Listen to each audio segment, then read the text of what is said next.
one day I got an email back in February, and it said, "We want you to write new musical, how much?" And call this number in Dubai. And I thought it was one of those emails that, fake email, what could that possibly be? And I didn't want to phone Dubai from New York City, so I said, "No, you call me." And a minute later, the phone rang. And we started talking about it. They said, "We wanted you to write a musical." And I was flabbergasted. This never happens where someone just says, "How much do you want?" And of course, I passed them on to my agent, and the money thing happened. But I didn't know if it was real. I didn't even really know where Dubai was. And of course, it turned out the show would be in Qatar. And I did some research and realized that it's a wonderful place to go. And before a few weeks went by where there were talks and talks and talks about getting it together, and suddenly the contract was together and we were on a plane. I called up David Krane because they told me, "You will be writing with David Krane." We had never met before. And it turned out to be the most amazing, fabulous bit of fate, because the minute we even spoke on the phone, we kind of clicked. And before long, we were on a plane to Dubai to find out what Capacity World wanted us to do. All we knew was that about a one-line story about a sultan's son, and that was about it. And we had meetings in Dubai and meetings here in Qatar, where we also looked at the unfinished dome and saw how amazingly big it was going to be, and that we would be doing a show in there.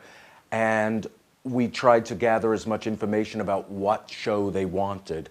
And it was difficult, and the language barriers. And finally, after about 5 days, we went home and immediately launched into writing the show, which took us a whole 5 weeks to write. We were given 6, and we did it in 5, just to prove how good we are. We saw the Aspire campus, and we were told about the idea of the plot, which was what they wanted: a sultan's son to be taken on a series of 3 journeys by a celestial star. He would then learn courage, compassion, and wisdom. Within this tent is magic, inside this top a tale, a wondrous tale that soon we will unveil. As the fable unfolds, you will find it will resonate later within your mind. For behind every story, there's a story that is waiting to be told. Beneath every yarn, there is a thread that if you're clever, you can spin into gold. This was very exciting to us, the idea of writing an American-style musical, but doing it for the very, very first time an American-style musical would ever be seen in this part of the world. Behind the tale, you'll find a tale that's fresh and new. The writing of it was an incredibly joyful experience. And we did it from a paragraph, a little idea that they had for what the show should be about, but also a list of things that had to be in the show. We knew the sea had to be part of the show, the Gulf had to be part of the show, the desert. There were all sorts of elements that had to be in the show, and it was my job to weave it all into a story and to make it a musical. And to then, for David to make it even more musical. And so that's how it all began.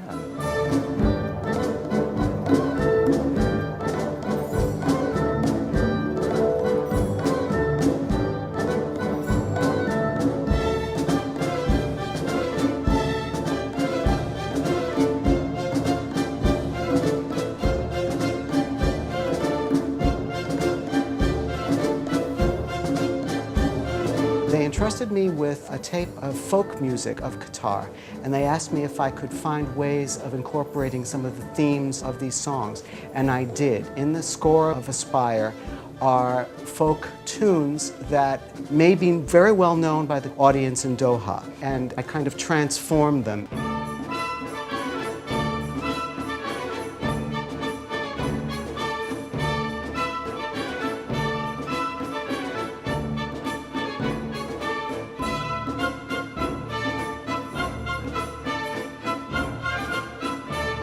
Actually, my favorite is still the second number, I Want That Star, because it establishes the whole story.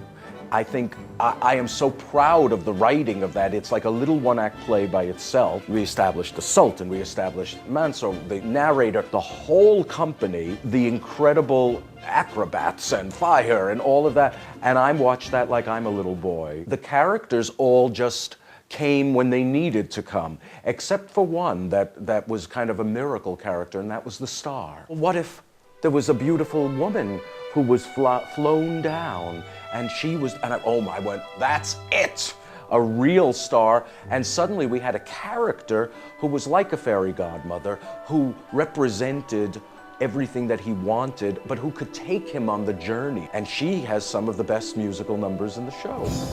But you know, it's not that easy being me either. The life of a heavenly body isn't all playtime. Although some of them do have it better than others. Take the moon, for example. There's a song called Shine that's kind of like a Supremes number. I just gotta shine every night. I gotta wink and twinkle, then I shine. I could never decline. I'm a star, and so I know I'm gonna always shine. Shine, shine. We've been very, very honored, and we really feel that the importance of this experience inspired us to find the voice to do this.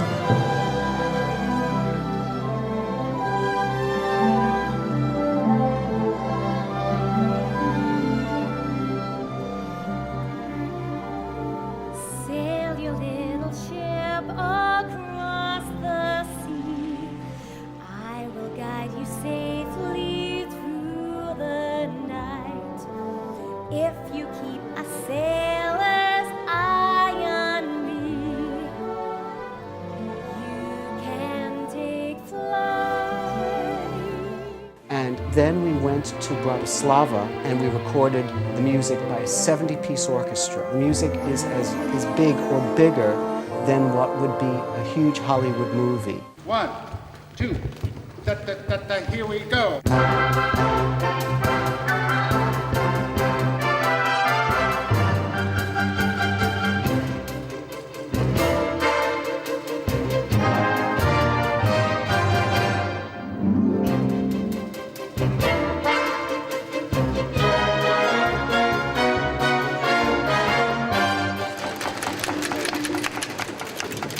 You are all fantastic. These sessions for me have been truly the most meaningful of my entire life.